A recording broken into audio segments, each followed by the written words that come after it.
So, hey everybody, welcome back to the third part of our lecture on small group dynamics and communication with me, Peg Watts, your trusty instructor slash professor.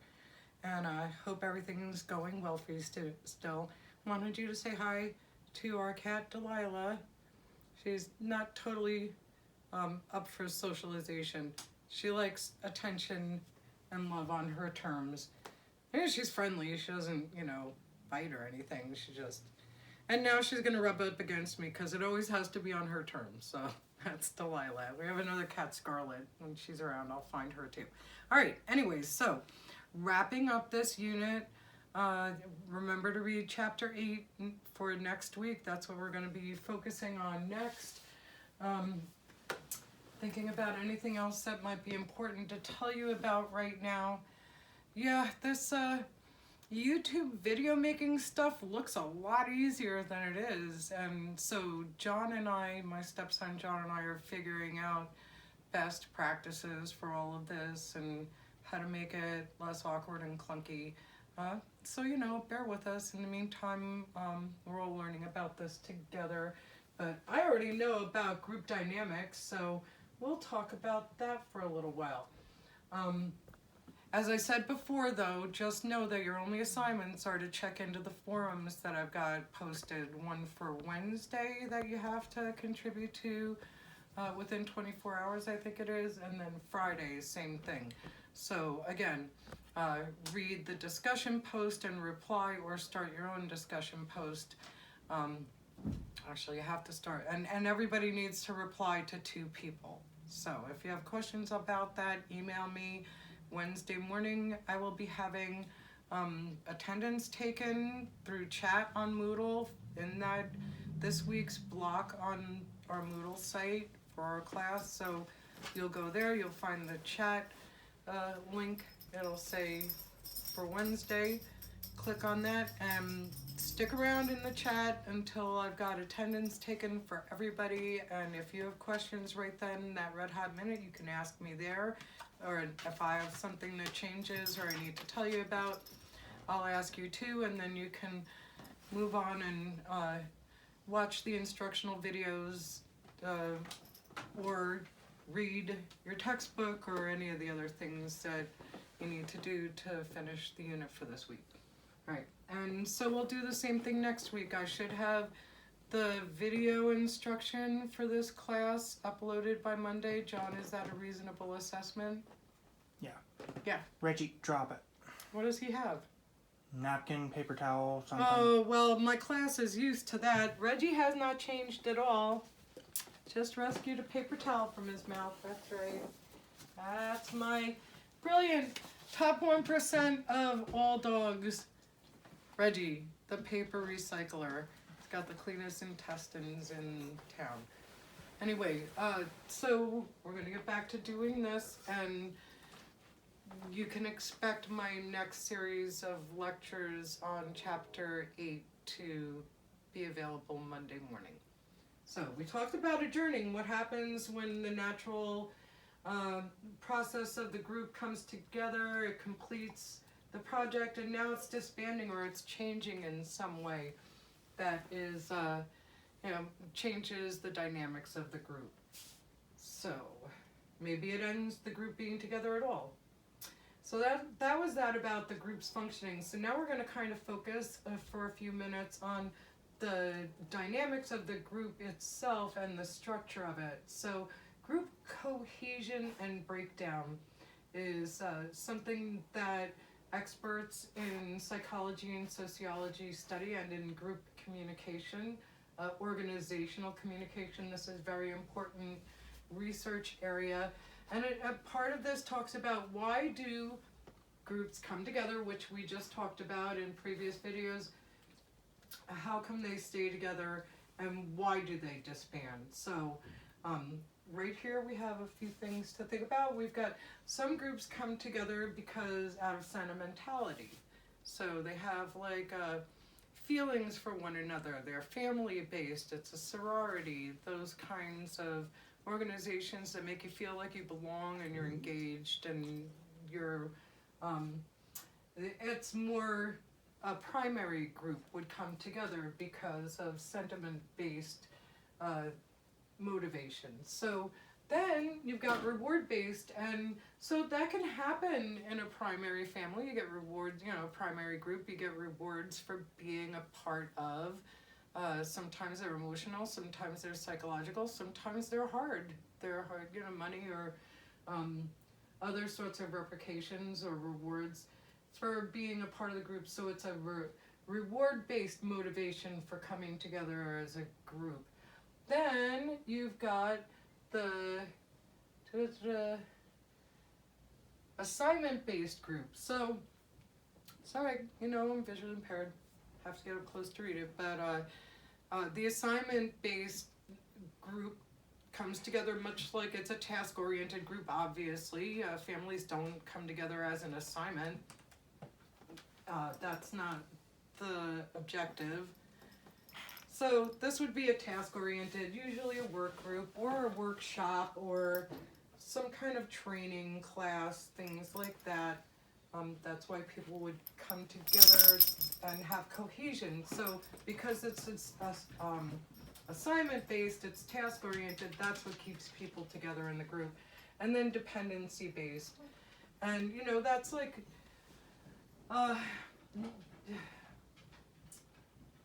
dependency-based is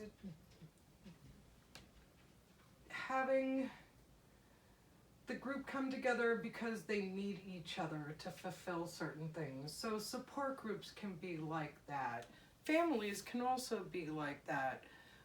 Usually leaders in that group are information leaders, and we're going to talk about leadership style in a few minutes. So dependency-based is we're all together in this because we have no other choice. This is how we're going to get the project done. This is, how I'm going to feel better or get the support that I think that I need. So it's a dependency-based coming together. And then you stay together because you depend on one another for whatever it is that the group's fulfilling for you for the psychological and emotional need of it. So there's that. And as often happens, groups end up breaking down. So they break down, they shift, they morph, they change, they sometimes disband altogether. You see that in everything from rock bands to corporations. So, and every kind of group in between. Groups come together, they accomplish their purpose, they go through the psychological phases of learning to work together as a group, they accomplish their project that they came together for, their mission or whatever the goal is.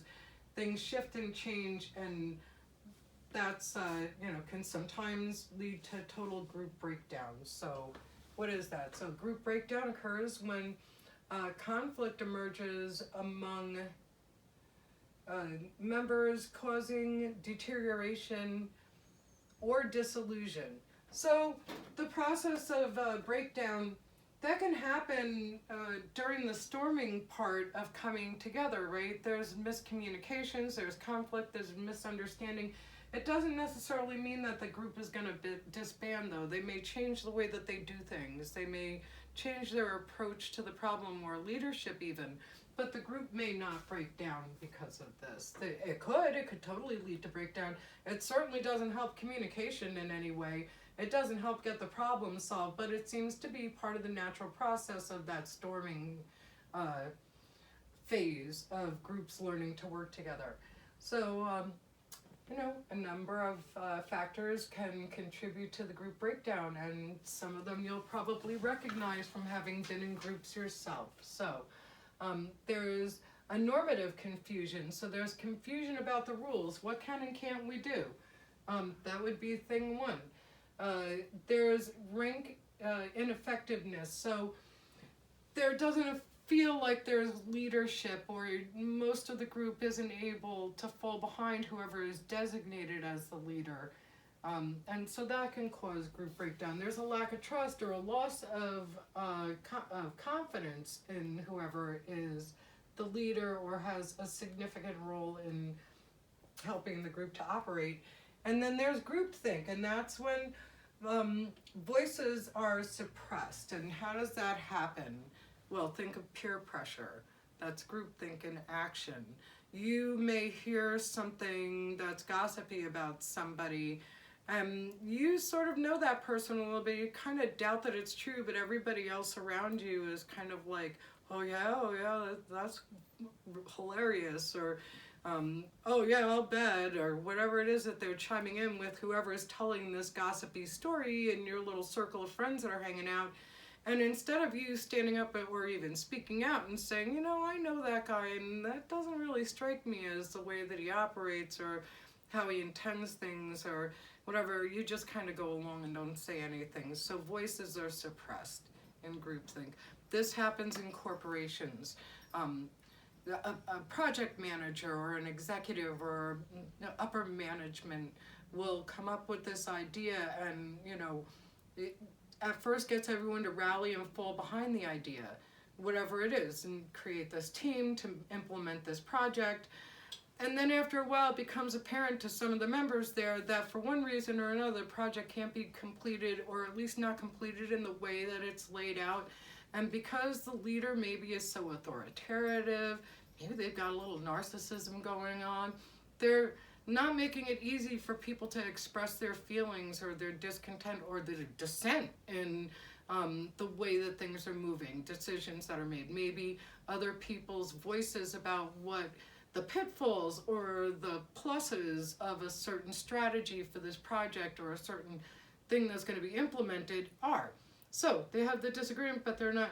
So because they're not taken seriously, or because they're kind of dismissed, or they're suppressed in some way, their voice isn't heard. So the other group members, they see this is happening in this dynamic too, so they're less likely, even if they have another opinion than the leader. And this usually happens surrounding a leadership issue, and it's very bad leadership. It's not consensus in any way. It's no form of democracy. It's ineffective too, because if you don't have the cogs of the group sort of working together and each contributing the thing that they were there for, the project, it's just going to be mediocre at best. It's not going to, you know, be this wonderful outcome that you hope for. It's harder. It's like pushing a noodle uphill. You're just fighting upstream. I think of all kinds of metaphors like that, and that's what it is. So it's just bad leadership to do a thing like that. So you have rank and effectiveness. People just don't trust you anymore in groupthink, like I just said, and that occurs from like being a heavy-handed leader having heavy-handed leadership that doesn't allow for, or maybe having some members of the group be socially closer to one another, have an outside connection that's different from a couple of other members of the group, and because of that, the other two are not taken as seriously, or they feel more reluctant, one or two of them, to speak up about their feelings. So groupthink can be very paralyzing and keep all kinds of organizations from coming up with solutions. So, you know, you've got to hope that the research being done to find a vaccine for whatever's keeping us home right now, that the teams of researchers don't suffer from groupthink, right? You want to have leadership that allows a lot of free-flowing brainstorming, contributions, thinking outside the box stuff. That's where all the good innovation comes from. That's where the next development of the new thing, better thing comes from, is that sort of outside the box thinking and allowance. But if everybody is feeling like they have to follow along with a bunch of conditions that surround the leader's perception of what the situation is and how to fix it, and they're not willing to look at a different approach or use different methods or entertain different theories, they just have it in their mind that this is what the problem is and this is how to fix it, then voices are suppressed, and then we don't get a cure fast enough, right? So that's the idea behind wanting to avoid groupthink. And so that comes from, like I said, leadership. It really is the big thing about that. So quickly to talk about systems theory, You know, it basically just says, and I'll read it to you here first and then we'll talk about it. Systems theory is the idea that groups operate as systems, that is, sets of interacting components that together form something more than the sum of its parts. That's system theory. So, think about your fraternity and how it operates and functions. Think about the local Lions Club and how it functions. And knowing that each person as a member of those organizations, the fraternity, the Lions Club, the zoning board, my son's firehouse, and they all have individuals that come with specific skills, gifts, and talents that are supposed to add to this group experience and help it fulfill its basic mission, whatever it is. It doesn't matter if it's primary or task-oriented either, right? So, but they each come in with their components. You think about how a couple gets together, the husband and the wife, or the two partners, whoever they are, male or female, both together, whatever. One usually has one set of strengths, the other has another set of strengths. So together, they become more bigger than themselves because they each bring something different to the table, whether it's a different perspective, a different set of talents, a different set of social skills, different abilities, right? So the same thing, make that bigger, applies to a group. So think about a learning group or a firehouse. Everybody comes individually with their specific gifts and talents, and they find their way to fit in to the group itself, and the sum of them together creates a whole that's way bigger than any of them could have accomplished, whatever task it is, whether it's putting out a fire, whether it's starting a fundraiser for a children's hospital through your fraternity, or any of the other things that you guys engage in or the world engages in. This is valuing the fact that people feel that way. That it's a motivation, it's a theory, and really it's how the group ends up working dynamically. You know, this person who rises up as leader, they fulfill that role. This person who's more of an organized person starts to figure out schedules for people, for tasks and task delegation, and so on. So they fulfill the different roles based on what their gifts and talents are. They come together and then they feel valued about that, and that's important. So, and you need to have those things happening. Everybody has to feel like they're a cog in a bigger wheel, that they're all working together with these other components to make a thing bigger than themselves that's going to make this thing happen, whatever the thing is. So, let's talk quickly about certain kinds of leadership. So you have authoritarian, you have democratic, and then you have laissez-faire leadership. So you guys see this in captains of your teams and heads of your clubs that you belong to.